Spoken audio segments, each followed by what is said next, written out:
Assalamualaikum warahmatullahi wabarakatuh. Selamat datang di video pembelajaran mandiri standar Perikatan Jasa nomor 4410 Perikatan Kompilasi.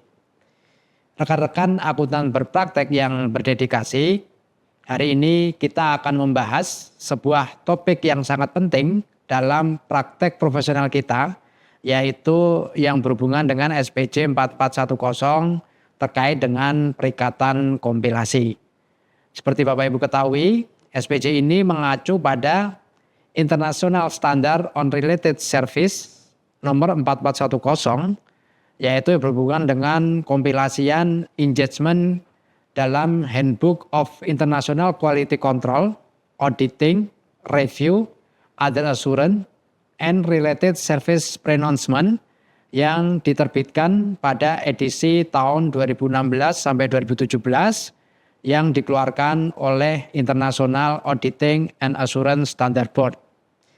Nah, dalam materi pembelajaran ini, akuntan berpraktek akan memperoleh pengetahuan praktis dalam melakukan perikatan jasa kompilasi.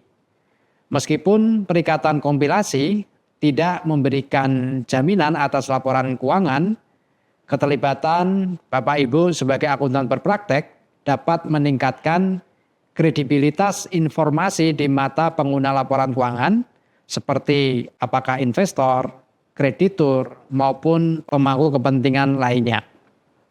Nah, di dalam standar perikatan jasa ini atau SPJ 4410 berisi ruang lingkup yang menjadi pertimbangan umum, yaitu berhubungan dengan tanggung jawab praktisi ketika membantu manajemen dalam penyusunan dan penyajian informasi keuangan historis tanpa mendapatkan asuran apapun dan untuk melaporkan perikatan tersebut sesuai dengan SPJ ini.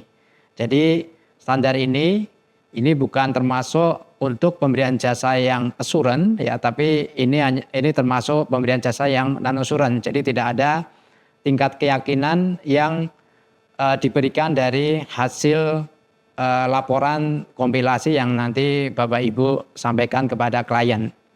Kemudian dalam ruang lingkup ini juga terkait dengan penerapan perikatan kompilasi. Secara umum perikatan kompilasi ini berhubungan dengan informasi keuangan historis. Dan SPJ 4410 ini dapat juga nanti diterapkan jika seandainya tepat untuk perikatan kompilasi atas informasi keuangan selain informasi keuangan historis dan perikatan kompilasi informasi non-keuangan dengan penyesuaiannya. Kemudian pertimbangan yang relevan dalam penerapan SPJ ini yaitu ketika nanti Bapak Ibu dalam penyusunan dan penyajian informasi keuangan, pertimbangan yang tepat mungkin perlu diberikan mengenai apakah perikatan perlu dilakukan sesuai dengan SPJ ini. Sehingga beberapa faktor yang mengindikasikan bahwa mungkin tepat untuk menerapkan SPJ ini diantaranya adalah apakah informasi keuangan yang disyaratkan untuk memenuhi perundang-undangan atau regulasi yang berlaku dan apakah disyaratkan juga untuk dipublikasikan. Kemudian juga faktor yang lainnya yaitu adalah pihak eksternal selain pengguna yang dituju dalam informasi keuangan kompilasian. Ini umumnya mengaitkan informasi keuangan tersebut dengan praktisi yang akan mengeluarkan laporan dari perikatan kompilasi ini. Sehingga terdapat risiko bahwa tingkat keterkaitan antara praktisi dengan informasi tersebut itu mungkin mengakibatkan suatu kesalahpahaman. Misalnya, jika informasi keuangan tersebut ditujukan untuk digunakan oleh pihak-pihak selain pihak manajemen atau pihak yang bertanggung jawab atas tata kelola, atau mungkin disediakan untuk atau diperoleh oleh pihak-pihak yang bukan pengguna dari informasi tersebut. Dan jika nama praktisi tersebut diidentifikasikan dengan informasi keuangan yang dihasilkan dari laporan perikatan kompilasi. Sehingga dari perikatan kompilasi ini, hal-hal yang menjadi penting bahwa manajemen entitas dapat meminta seorang praktisi untuk membantu entitas dalam penyusunan dan penyajian informasi keuangan. Dan yang perlu digarisbawahi adalah perikatan kompilasi ini bukan merupakan perikatan asuran. maka perikatan kompilasi tidak mensyaratkan praktisi untuk melakukan verifikasi keakuratan atau kelengkapan informasi yang diberikan oleh manajemen atas kompilasi tersebut dan untuk mengumpulkan bukti-bukti yang digunakan untuk menyatakan opini audit atau kesimpulan review atas penyusunan informasi keuangan tersebut. Dan dalam hal ini, manajemen entitas bertanggung jawab atas informasi keuangan dan dasar yang digunakan dalam penyusunan dan penyajian informasi tersebut.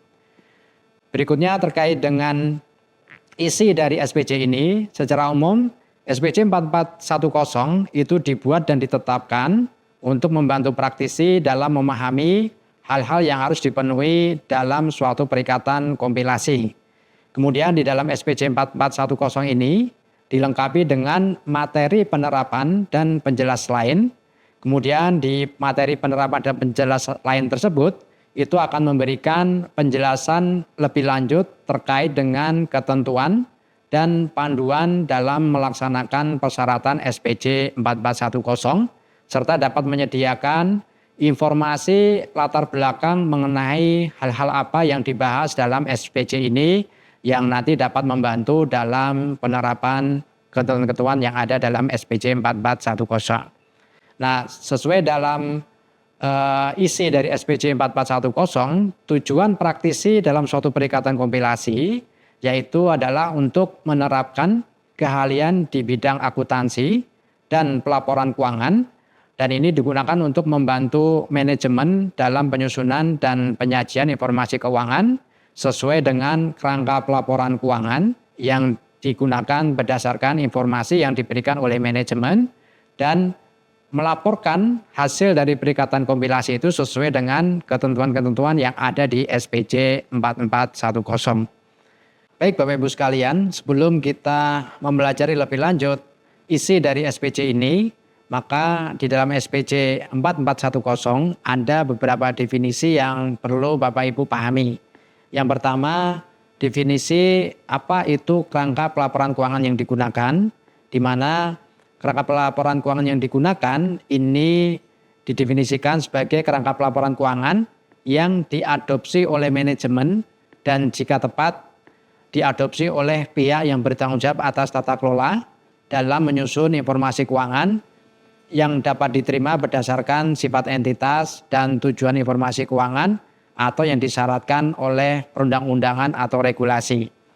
Kemudian di definisi ini juga memberikan pengertian terkait apa itu perikatan kompilasi, di mana perikatan kompilasi ini merupakan suatu perikatan di mana seorang praktisi menerapkan keahlian dalam bidang akuntansi dan pelaporan keuangan untuk membantu manajemen dalam penyusunan dan penyajian informasi keuangan dari suatu entitas sesuai dengan kerangka pelaporan keuangan yang digunakan, termasuk juga laporan-laporan yang dihasilkan nantinya sebagaimana disyaratkan dalam SPC ini.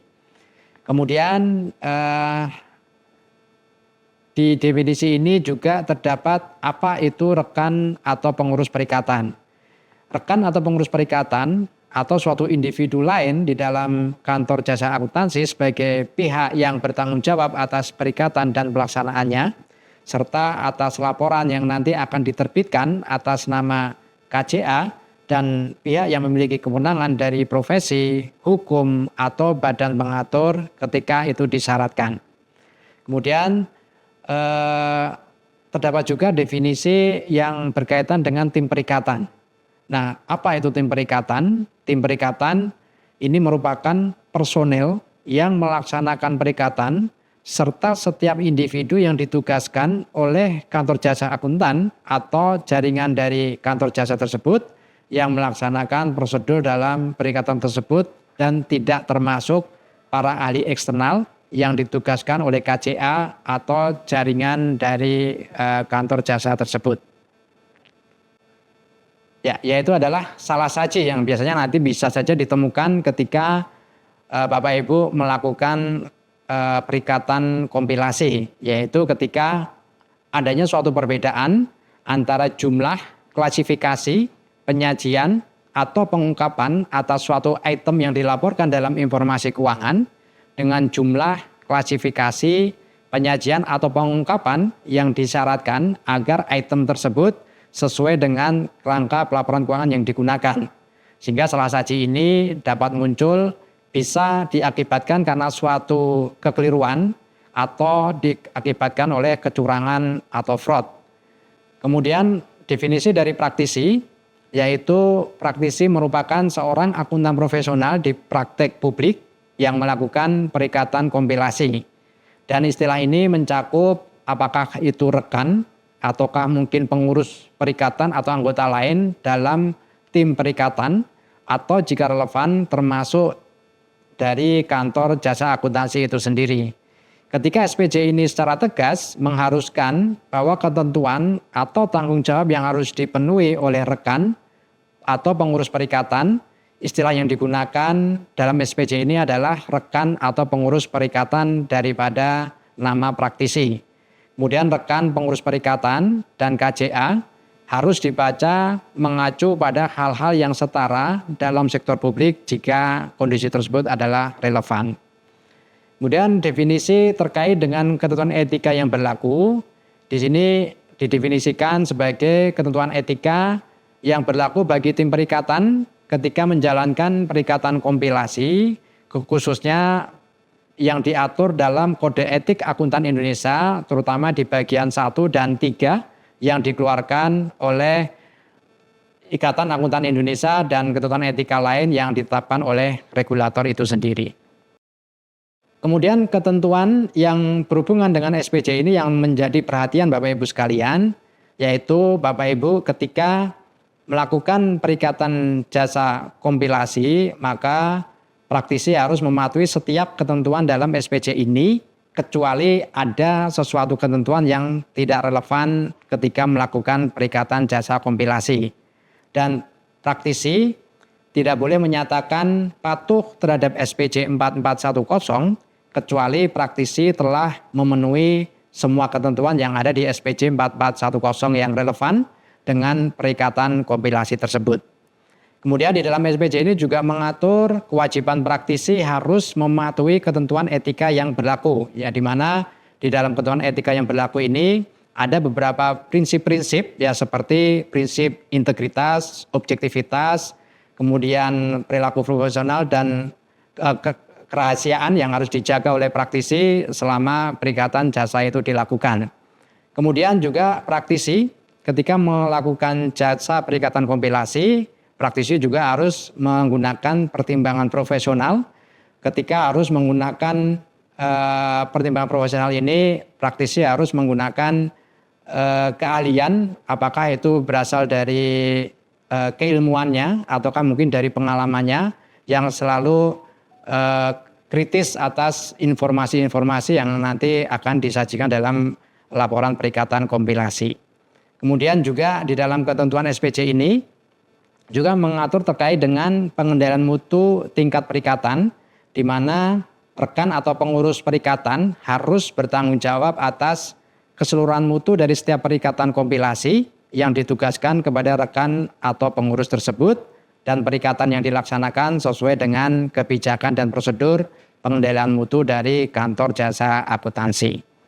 Oke, next. Nah, pada awal sebelum melakukan perikatan kompilasi, praktisi dilarang menerima perikatan, ya, kecuali praktisi telah menyepakati beberapa ketentuan-ketentuan perikatan yang dilakukan dengan manajemen dan pihak yang memberikan perikatan jika berbeda, dan ketentuan tersebut dapat mencakup terkait dengan pertama adalah tujuan penggunaan dan distribusi informasi keuangan, dan jika berlaku segala pembatasan atas penggunaan atau distribusi dari laporan kompilasi tersebut. Kemudian yang kedua adalah mencakup identifikasi kerangka pelaporan keuangan yang digunakan, yang menjadi acuan praktisi dalam menyusun laporan keuangan kompilasi tadi. Kemudian mencakup juga di dalam perikatan tadi tujuan dan ruang lingkup dari perikatan kompilasi. Kemudian di dalam perikatan dengan manajemen juga seharusnya mencakup tanggung jawab praktisi, termasuk ketentuan untuk mematuhi ketentuan etika yang berlaku yang dijelaskan sebelumnya. terkait dengan penerimaan dan keberlanjutan perikatan, di dalam perikatan tersebut ya dengan manajemen juga berisi terkait dengan tanggung jawab manajemen. Apa saja tanggung jawab manajemen ini? Nah, di sini di dalam perikatan ya, tanggung jawab manajemen itu berhubungan atas informasi keuangan dan dalam penyusunan dan penyajian sesuai dengan kerangka pelaporan keuangan yang digunakan dilihat dari sudut pandang tujuan pengguna informasi keuangan dan para pengguna yang dituju. Kemudian tanggung jawab manajemen juga terkait dengan keakuratan dan kelengkapan atas catatan, dokumen, penjelasan dan informasi lain yang diberikan oleh pihak manajemen atas perikatan kompilasi. Dan tanggung jawab manajemen lain yaitu berhubungan dengan pertimbangan-pertimbangan yang diperlukan dalam penyusunan dan penyajian informasi keuangan, termasuk hal-hal yang memerlukan bantuan praktisi selama perikatan kompilasi. Nah, kemudian juga di dalam perikatan ini juga diatur terkait dengan bentuk dan isi laporan praktisi yang nanti diharapkan. Nah, kemudian pada perikatan kompilasi yang berulang, praktisi harus mengevaluasi apakah terdapat kondisi-kondisi yang di dalam kondisi tersebut termasuk adanya suatu perubahan atas pertimbangan-pertimbangan yang digunakan untuk menerima perikatan. Dan di dalam pertimbangan tersebut mensyaratkan agar ketentuan perikatan itu perlu direvisi dan apakah perlu untuk mengingatkan manajemen tentang ketentuan perikatan yang sudah ada tadi. Nah, kemudian ada ketentuan di dalam SPC ini yang mengatur terkait dengan komunikasi antara praktisi dengan pihak yang bertanggung jawab atas tata kelola. Di mana di standar ini praktisi diharuskan untuk berkomunikasi dengan manajemen atau pihak yang bertanggung jawab atas tata kelola secara tepat waktu selama perikatan kompilasi atas semua hal terkait perikatan kompilasi tersebut yang menurut pertimbangan profesional praktisi tersebut cukup penting untuk mendapat perhatian dari manajemen atau pihak yang bertanggung jawab atas tata kelola jika kondisi itu tepat. Nah, kemudian setelah praktisi membuat ketentuan perikatan, kemudian juga mengkomunikasikan beberapa hal-hal yang penting kepada manajemen atau pihak yang bertanggung jawab atas tata kelola, maka nanti di dalam pelaksanaan perikatan, praktisi harus memperoleh suatu pemahaman yang cukup tentang hal-hal sebagai berikut untuk dapat melakukan perikatan kompilasi. Seperti praktisi harus memperoleh pemahaman yang berhubungan dengan bisnis dan operasi entitas, termasuk sistem akuntansi dan catatan akuntansi yang mendasari pelaporan yang digunakan oleh manajemen. Kemudian praktisi juga diharuskan memperoleh pemahaman yang berhubungan dengan kerangka pelaporan keuangan yang digunakan manajemen, termasuk penerapannya dalam industri entitas tersebut. Kemudian praktisi juga harus mengompilasi informasi keuangan menggunakan atau berdasarkan catatan, dokumen, penjelasan dan informasi lainnya, termasuk pertimbangan yang signifikan yang diberikan oleh manajemen tersebut. Kemudian praktisi juga harus mendiskusikan dengan manajemen atau pihak bertanggung jawab atas tata kelola jika tepat tentang pertimbangan yang signifikan ketika praktisi telah memberikan bantuan selama pengkompilasian informasi keuangan. Nah, sebelum nanti praktisi menyelesaikan perikatan kompilasi, maka praktisi harus membaca informasi keuangan kompilasian berdasarkan pemahaman praktisi terkait bisnis dan operasi entitas tersebut dan termasuk juga kerangka pelaporan keuangan yang digunakan dalam menghasilkan informasi keuangan kompilasian. Nah, jika nanti praktisi selama melakukan perikatan kompilasi ternyata praktisi mengetahui terdapat suatu catatan, dokumen, penjelasan atau informasi lainnya termasuk pertimbangan yang signifikan yang diberikan oleh manajemen untuk perikatan kompilasi tersebut ternyata tidak lengkap, kemudian juga tidak akurat atau dengan kata lain tidak memuaskan, ya, maka praktisi harus mengajukan hal tersebut untuk menjadi perhatian manajemen dan meminta informasi tambahan atau informasi yang telah diperbaiki. Jika praktisi tidak mampu untuk menyelesaikan perikatan, ya karena manajemen telah gagal menyediakan catatan atau dokumen atau penjelasan atau informasi lainnya, termasuk pertimbangan yang signifikan seperti yang diminta oleh praktisi, ya, maka praktisi harus menarik diri dari perikatan tersebut dan memberitahukan kepada manajemen maupun pihak bertanggung jawab atas tata kelola jika tepat tentang alasan kenapa praktisi menarik diri dari perikatan tersebut. Kemudian jika seandainya nanti praktisi menyadari, ya, selama perikatan kompilasi bahwa informasi keuangan kompilasian tidak cukup mengacu atau menggambarkan kerangka pelaporan keuangan yang digunakan oleh manajemen. Kemudian juga penyesuaian terhadap informasi keuangan kompilasian yang disyaratkan agar informasi keuangan tidak salah saji secara material atau informasi keuangan kompilasian itu dapat berdampak menyesatkan pada pengguna laporan kompilasian, maka praktisi harus mengusulkan penyesuaian yang tepat kepada manajemen. Nah, seandainya nanti kalau manajemen menolak atau tidak mengizinkan, ya, praktisi untuk membuat usulan penyesuaian atas informasi keuangan kompilasian tadi, maka praktisi harus menarik diri dari perikatan dan menginformasikan kepada manajemen dan pihak yang bertanggung jawab atas tata kelola tentang alasan kenapa praktisi menarik diri dari perikatan tersebut. Nah, kemudian dalam pelaksanaan perikatan ini nantinya, jika penarikan diri dari perikatan tersebut tidak mungkin dilakukan oleh praktisi, ya, maka praktisi harus menentukan tanggung jawab profesional dan tanggung jawab hukum yang dapat nanti diterapkan dalam keadaan tersebut. Kemudian praktisi harus memperoleh pernyataan juga dari manajemen atau dari pihak yang bertanggung jawab atas tata kelola bahwa mereka telah mengambil tanggung jawab atas versi terakhir dari informasi keuangan kompilasian. Ketika nanti praktisi sudah menyelesaikan perikatan kompilasian dan sebelum praktisi menyampaikan laporan kompilasi dari perikatan kompilasi tersebut, ya, maka praktisi juga harus mendokumentasikan beberapa hal yang telah dilakukan baik pada saat penerimaan dan keberlanjutan klien tadi, ya, kemudian juga pada pelaksanaan perikatan termasuk kepatuhan yang berhubungan dengan etika profesi yang berlaku. Nah, di dalam mendokumentasikan yang perlu menjadi perhatian praktisi sesuai dalam SPC ini, di mana praktisi harus memasukkan hal-hal berikut dalam dokumentasi perikatan seperti masalah-masalah signifikan yang muncul selama perikatan kompilasi dan bagaimana masalah-masalah tersebut sudah ditangani atau sudah diselesaikan oleh praktisi.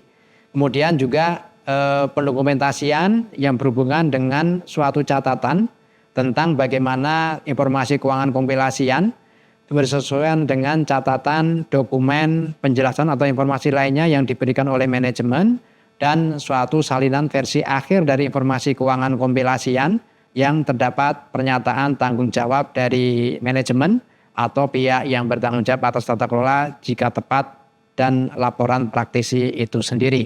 Dan itulah hal-hal yang perlu didokumentasikan dalam kertas kerja yang dilakukan oleh praktisi. Nah, kemudian setelah itu praktisi membuat suatu laporan praktisi di mana tujuan dari laporan praktisi ini adalah untuk mengkomunikasikan dengan jelas sifat dari perikatan kompilasi serta peran dan tanggung jawab praktisi dalam perikatan. Dan laporan praktisi ini sekali lagi bukanlah sarana untuk menyatakan suatu opini atau kesimpulan dari informasi keuangan dalam bentuk apapun. Sedangkan isi dari laporan praktisi yang nanti akan dikeluarkan dalam perikatan kompilasi ini harus dalam bentuk tulisan dan mencangkup unsur-unsur sebagai berikut. Seperti yang pertama adalah judul dari laporan perikatan kompilasi ini. Kemudian juga nomor laporan perikatan kompilasi ini dikeluarkan oleh kantor jasa akuntansi tersebut. Kemudian pihak yang dituju sebagaimana disyaratkan oleh ketentuan dalam perikatan. Kemudian juga pernyataan bahwa praktisi telah mengkompilasi informasi keuangan berdasarkan informasi yang diberikan oleh manajemen. Kemudian juga di dalam laporan praktisi terdapat uraian tentang tanggung jawab manajemen atau pihak yang bertanggung jawab atas tata kelola jika tepat terkait dengan perikatan kompilasi dan yang terkait dengan informasi keuangan yang relevan. Kemudian laporan praktisi juga berisi terkait dengan identifikasi kerangka pelaporan keuangan yang digunakan, dan jika kerangka pelaporan keuangan bertujuan khusus digunakan, uraian atau referensi tersebut menggambarkan tentang kerangka pelaporan keuangan yang bertujuan khusus dalam informasi keuangan tersebut. Kemudian laporan praktisi berikutnya juga berisi tentang identifikasi informasi keuangan, ya termasuk di sini adalah judul dari setiap elemen dari informasi keuangan. Jika informasi keuangan tersebut lebih dari satu elemen dan tanggal informasi keuangan atau periode yang berkaitan dengan informasi keuangan tersebut. Kemudian laporan praktisi juga berisi terkait dengan uraian tentang tanggung jawab praktisi dalam mengompilasi informasi keuangan, ya termasuk bahwa perikatan tersebut dilakukan sesuai dengan SPC ini dan bahwa praktisi telah mematuhi ketentuan etika yang berlaku. Kemudian laporan praktisi juga berisi terkait dengan uraian tentang keterbatasan perikatan kompilasi berdasarkan SPC ini. Kemudian juga di laporan praktisi berisi terkait dengan penjelasan yang berhubungan terkait perikatan kompilasi bukan merupakan perikatan asuran, ya maka praktisi tidak diminta untuk memverifikasi keakuratan atau kelengkapan informasi yang diberikan oleh manajemen untuk kompilasi tersebut, dan penjelasan yang berhubungan dengan demikian maka praktisi tidak menyatakan suatu opini audit atau suatu kesimpulan review terhadap kesesuaian informasi keuangan yang disusun dengan berdasarkan kerangka pelaporan keuangan yang digunakan. Nah, kemudian di laporan praktisi ini juga berisi terkait dengan jika informasi keuangan disusun sesuai dengan kerangka pelaporan keuangan yang bertujuan khusus, maka diperlukan paragraf penjelasan yang dimana paragraf penjelasan ini akan menjelaskan terkait dengan tujuan informasi keuangan disusun dan jika perlu para pengguna yang dituju atau berisi referensi ke catatan dalam informasi keuangan yang mengungkapkan informasi tersebut, dan menarik perhatian pembaca laporan terhadap fakta bahwa informasi keuangan disusun sesuai dengan kerangka pelaporan keuangan bertujuan khusus dan bahwa sebagai akibatnya informasi tersebut mungkin tidak sesuai dengan tujuan yang lain. Kemudian dalam laporan praktisi juga diberikan tanggal dari laporan, kemudian nama KCA dan tanda tangan dari praktisi yang bertanggung jawab atas perikatan kompilasi ini. Kemudian nama dari praktisi tersebut, kemudian nomor registrasi negara akuntan dari rekan atau pengurus KCA, dan nomor izin usaha KCA dari Menteri Keuangan jika tidak tercantumkan dalam kop surat laporan praktisi, ya kop surat yang terdapat dalam laporan praktisi tersebut. Nah, praktisi harus memberi tanggal pada laporan tersebut pada saat praktisi telah menyelesaikan perikatan kompilasi sesuai dengan SPC 4410 ini. Oke, itu dan kemudian dari standar perikatan jasa ini, ya terkait perikatan kompilasi ini berlaku efektif untuk laporan perikatan kompilasi tertanggal pada atau setelah tanggal 1 Januari tahun 2018. Oke, nah kemudian pada prakteknya nanti ada beberapa hal yang perlu menjadi perhatian Bapak Ibu sekalian, ya terutama terkait perbedaan antara apakah itu jasa perikatan kompilasi dan apa itu jasa perikatan pembukuan. Dan di sini di dalam materi edukasi 5 ini akan menjelaskan perbedaan dari dua perikatan tersebut, dan praktisi diharapkan juga menerapkan standar yang berhubungan dengan perikatan yang apakah itu perikatan kompilasi ataukah perikatan pembukuan yang terkait. Oke, next. Nah, jadi di yang seperti tadi Bapak Ibu perhatikan dalam tujuan ketentuan dalam SPC 4410 ini, di mana dalam pelaksanaan perikatan kompilasi ya praktisi akan menerapkan keahlian di bidang akuntansi dan pelaporan keuangan untuk membantu manajemen dalam penyusunan dan penyajian informasi keuangan sesuai dengan kerangka pelaporan keuangan yang digunakan berdasarkan informasi yang diberikan oleh manajemen. Kemudian praktisi juga melaporkan sesuai dengan ketentuan dalam SPC 4410. Nah, dalam rangka untuk mencapai tujuan di atas yang diatur dalam SPC 4410, materi edukasi 5 ini membahas beberapa permasalahan yang tadi saya sampaikan di awal yang berhubungan dengan lingkup pekerjaan dari perikatan kompilasi dan lingkup pekerjaan dari perikatan pembukuan. Karena standar tadi secara umum mengatur untuk laporan perikatan kompilasi, sedangkan untuk perikatan pembukuan ya itu tidak ada standar khusus yang dikeluarkan oleh DSPCA. Nah, kembali lagi kita perlu mendefinisikan ya perbedaan antara laporan yang nanti dihasilkan dari perikatan kompilasi dan perikatan pembukuan. Di mana kalau perikatan kompilasi atau pekerjaan kompilasi itu sudah jelas disebutkan, didefinisikan tadi ya di SPC 4410 di bagian definisi, di mana perikatan kompilasi ini sebagai suatu perikatan ketika praktisi menerapkan keahlian dalam bidang akuntansi dan pelaporan keuangan untuk membantu manajemen dalam penyusunan dan penyajian informasi keuangan dari suatu entitas sesuai dengan kerangka pelaporan keuangan yang digunakan dan laporan-laporan sebagaimana yang disyaratkan dalam SPC 4410. Nah, sedangkan perikatan pembukuan ini tidak didefinisikan secara eksplisit dalam standar perikatan jasa ya yang seperti Bapak Ibu ketahui.